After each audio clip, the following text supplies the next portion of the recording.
Hello and welcome back to another video on WD18, the Watford fan channel. Welcome to, at least for me, the start of the 2023-2024 season. This week, obviously, the new fixtures came out. The kit came out this morning at the time of recording this. So with that, obviously, comes all the pre-season excitement. The players are back in training. And this year, I've sort of said that I do want to try and be more positive because last couple of years, in fact, just haven't been enjoyable at all. So I can't wait to get stuck into it. The other day, Jacob and Charlie recorded a video. I think it was 5 players Watford should sign. So definitely go and get stuck into that if you haven't watched it yet. Transfer windows open, so much content coming along as well. So make sure to like and subscribe to WD18, where we'll be doing loads of content over pre-season. And of course, throughout the coming season as well. We're currently live as well. So if you are watching, let me know how you're feeling about the season in the chat as well. We're going to start off by going through the fixtures, first of all, perhaps talking through where perhaps the more difficult periods for Watford are coming, where perhaps we have a good run of games, obviously looking at the main talking points in the season as well, Christmas, start season, end of the season. And then we'll wrap up as well by talking about the new kit today. I'm actually wearing my favourite Watford shirt of all time. I've got the retro version. I think it's from 1984. And the beauties that Watford do with the retro ranges, absolutely brilliant. So I thought I'd wear it today in recognition of the fact that we've got an interesting kit, which I think is probably split opinion, but we'll come on to that. Dan, thank you so much for the message. Can't wait for the content this season. Martin, can't wait for the new Watford shirt. It's very sexy. I'll be going to the first home game of the season. Love it, mate. That first game can't roll on quickly enough. So let's get on to it then. I've got the fixtures up over here. And we'll sort of break it down. And as you say, Martin, you're going to that first home game, which is Plymouth at home. Before that, we have that away game at Queen's Park Rangers, which it's an interesting one for Watford to start at, I think, because last season, I think it really represented a low point in the season. It was Chris Wilder's first game, and I think it was quite evident quite quickly in that game that things weren't going to be changing throughout the season. So I think it's sort of another place where we'll have a new manager for the first time with Valérien Ismaël. And I think it's a place which will represent a new dawn for the football club as a whole. I think it will be brilliant, packed out away, and I imagine we'll sell out there as we normally do.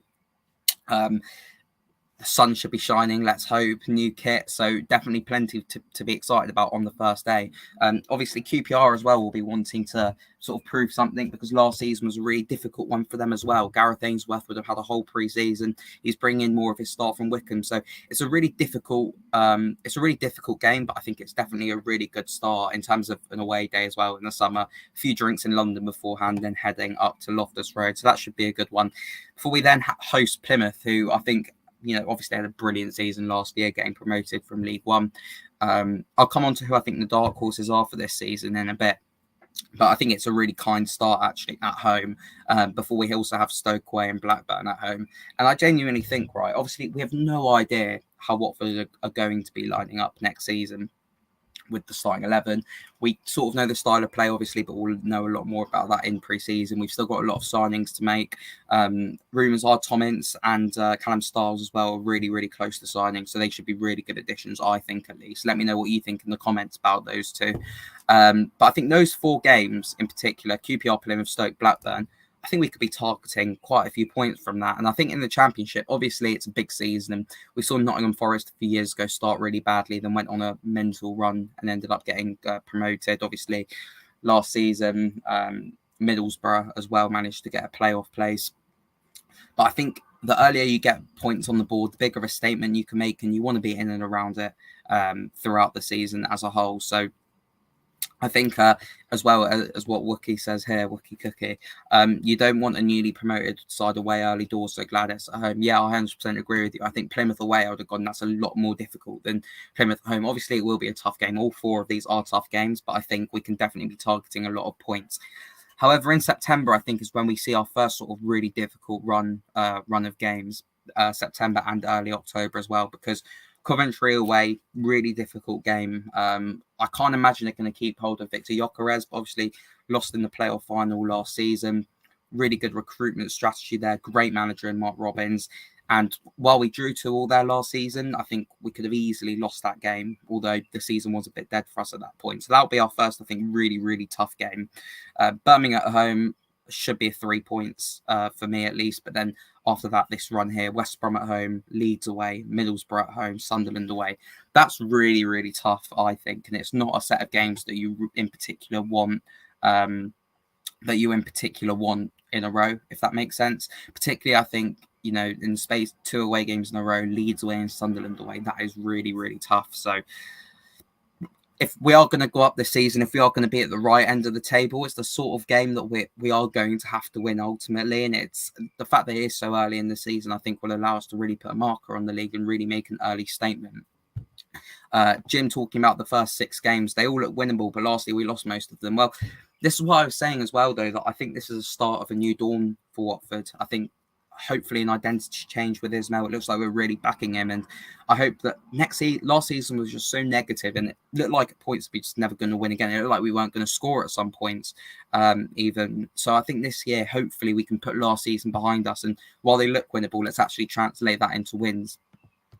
In terms of November and then the Christmas period, November, tough run of games there. If you look there between the 25th, where we have Leicester City away, and then followed by Norwich at home and Hull away. Those are 3 really, really difficult games.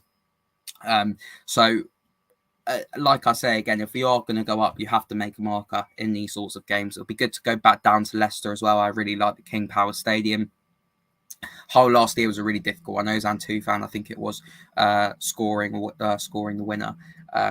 Again, it was a pretty much dead rubber. Both our seasons were done, but they've got a really good manager, and they're actually one of my dark horses for this season if they can recruit well. In terms of the Christmas period, though, it's always busy in the Championship, and I think probably quite good fixtures for us, I think, with Blackburn away, Bristol City at home, Stoke at home. I think all 3 of those winnable games, and then Plymouth away on New Year's Day. Fair play to any Watford fans who are going to be travelling up to that one. I'll certainly try my best, but it's going to be a tough one to get to if there are no trains running as well. Really tough one there. But the area that I want to go into actually is that run in at the end, which I think is our most difficult run of games, to be honest with you. Starting off in April, the start, that must be during Easter weekend or Good Friday, sorry. Good Friday. What was it called again? Easter Monday. Can't remember off the top of my head. West Brom away, I think, is going to be a really, really tough one. Obviously, we know last season Sarr scored that unbelievable goal for us, and missed the penalty at the end as well. But I think they battered us all game, and I think under their manager as well now, and it's Ismail's old team, it could be a really, really tough game. Let's hope Valérien Ismail is gonna still be here at that point in the season. Preston at home is a tough one. We know what Preston bring to the table. I'm sure they'll be pushing for playoffs again this season. Ipswich are my dark horses. I think they'll contend for promotion this season, whether that's in the top 6 or the top 2. Fantastic manager in Kieran McKenna, and if they can recruit well, get players of Championship quality, I think they could definitely be up there come the end of the season. Southampton away as well. They're going to be hoping to be up there under Russell Martin. Big transition they're going to have, though, so maybe they might struggle in their first season back in the Championship. Hull at home, Sunderland at home, and Middlesbrough away to end off the season as well. Those are 3 teams who I think are going to be hoping for promotion this season, as every team is. I say every team hopes for it. Anything can happen in the Championship, but those 3 teams in particular, as I say, I think are going to be in and around it come the end of the season. So I think there are some really difficult runs, in particular that run between September and October, and that run in at the end is the most difficult. But I think on the whole, I think obviously everyone's got to play everyone, but I think the fixtures have been favourable with the way that they've lined up for us, because everyone's going to have difficult run of games, difficult sets of games. But I think here we've got a nice balance between those difficult runs and those more favourable runs. There are no easy games in the Championship. And as someone pointed out earlier, we did lose a lot of these games last season. So let's hope Valérien Ismail is able to get off to a good start, and hopefully manages to keep his job as well more than anything else. So let's see in the comments what you all think about those fixtures, and particularly, is there any away games that you're most looking forward to? I'll be doing my finals at uni next year, so I still hope I'm going to be able to make as many games as last season. But I think there are some tough ones there. Cardiff away, not Cardiff away, Swansea away on a Tuesday night in particular. I think it's going to be a really difficult one to get to. Plymouth on New Year's Day as well. Let's hope we can get to that one. Dan says over here, it does feel like there's been a reset under the Pozzos with their statement that was in the fans forum last week. So hopefully we can stick with Ishmael and build. Shamine goes, do you think you are going to get promoted? I think it's probably too early, to be honest with you. In terms of signings, it's going to be interesting still to see who Watford bring in here. I think there's still ages to go in the window. It's been open for a couple of weeks. But I think in the Championship, particularly this year, there's going to be a lot of teams rebuilding, a lot of teams in transition. And I think if we get this summer transfer window right, I think we're definitely in the right place. Geordie has said, can't wait for Borough away to win the title 2 weeks before your GCSEs. Best of luck with that, by the way. If you have mocks or something this year in year 10, then I hope they're all going well, mate. Borough away. Imagine lifting the title there. Well, I'd like to actually hope if we did, we'd do it before that and lift it at Vicarage Road against Sunderland. But let's not get ahead of ourselves because, as I think there is a lot of work to do. And let me know where you think we're going to end in the table as well, Geordie. Because at the moment, with the players that we've got in the squad, probably not going to be up there, I don't think. Probably mid-table, similar to last season, maybe bottom half, slightly lower. But the rumours coming out, I think, are really positive, particularly Callum Styles is one that I'd be really excited for. Spending New Year's Eve in Devon, love that, Tom. That's great, mate. Particularly for Plymouth, would be really good. Ipswich away, Ryan, is the one I'm worried about, like you said, Sam. I thought you were about to say you were excited for it, because I'm quite excited for Ipswich. It's a really difficult one, and I think Ipswich is going to be up there come the end of the season. That might be a huge hot take. I know Sunderland did last season, but it's very rare you see a team go almost like League One to contending in the Championship. I think that club could do really, really well next season. Hi Sam, how long do you think Valérien Ismaël will have his job? I think something that Ismaël has in his favour here is I think it's a really good start. Well, if we get off to a good start, as the West Brom and Barnsley fans said when we did the video with them a few weeks ago, make sure to go and have a look at it, that Ismaël will get Watford off to a really good start, as he did with both of them. But it's just about making sure those momentum levels are carried throughout the season. So it wouldn't shock me to see those first few games we actually do really well. And here's hoping that we do. And here's hoping that we do it in Watford's new home shirt. So having a look here on the club website, I hope you can all see that. Ryan Andrews looks absolutely fantastic in that kit. Him and Ryan Porteous, at least from the men's team, modelling the shirt. It's really unique, actually. It's a really interesting shirt. Not one that I expected personally. We didn't see many, if any leagues at all this year, actually. And one thing when I immediately saw it was it's a bit too black for my liking. I sort of wish there was a bit more yellow and the colours were reversed in a way. And we saw in the teaser video that the club released on their TikTok yesterday, and I think on the Instagram as well, of Christian Cabaselli going, it looks like a Dortmund shirt. And I also thought that straight away as well. But what I love about Kale May is that the designs are so unique, aren't they? It's not like sort of a template.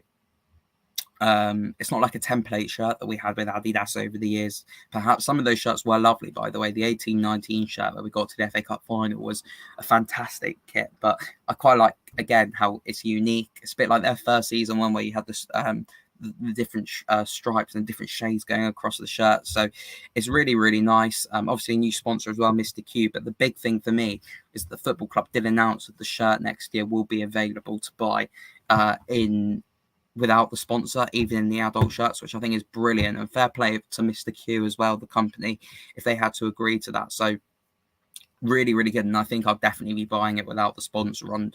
I think the sponsor could definitely be worse, but I just think without it, you really get the whole pattern of the shirt as well. And I think it's fantastic. It's a banger. I think it's really grown on me throughout the day. And as I say, let's be positive this season. Dan, you've gone, looks brilliant. You love how much black there is in there. And that's the thing, I think it's really split opinion, this shirt. Some people love how much black there is in there. Some people said they wish it was more yellow. Some people said it should be red, have more red in there. I would have loved the red shorts. I'm a big red shorts fan myself. Wookie's gone here. It's good, but needs more yellow. I think I agree with you there. Has the away shirt been released yet? And do you know how long it will take how long it will take for the away shirt. I don't think it's officially been released yet. There were some leaks going around on Twitter earlier, so I can't imagine it will be leaked. I can't imagine it will be released in that far away, to be honest. I think it will probably be in the next couple of weeks, with pre-season coming up, and maybe we'll have to wear it in a pre-season game. Rio, good to see you in here, mate. Spurs have a plain white top every year. It's good to be different. Exactly. It's not really a template shirt. It's completely different to anything that we've ever had as Watford fans as well. So really good to see. And I think that's about it in terms of the fixtures and the new shirt. I'll stay on it for a couple of minutes if anyone's got any questions about the new season. We've got one here from Isaac. But on Chowdhury, there should be a release clause. Will we buy him? I doubt we'll get Hamza Chowdhury back, to be honest with you. I think particularly with Leicester being in the Championship now, I think he'll probably stay there, won't he? Do we have any other questions in here? Rio, if we sign Cho, Styles, and a few other good players, we could push for top 6. I probably agree with you. I think squad depth as well has to be a big thing, particularly with Healy as well up front.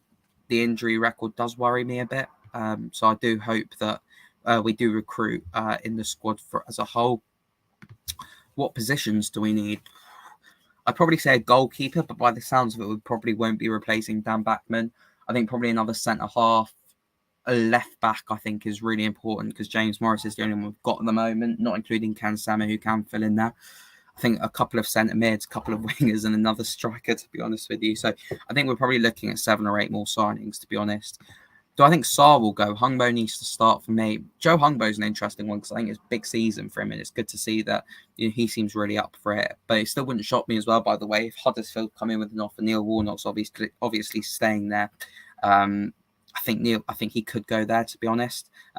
If they come in with an offer, do you think Sarr will go? Probably, yeah. Who's going to pay that sort of fee, though? I'm not sure. I think we're probably going to have to take a cut price unless we get an offer from Saudi Arabia, which it seems they're looking to get in a lot of players. Should Matty Pollock be a squad player?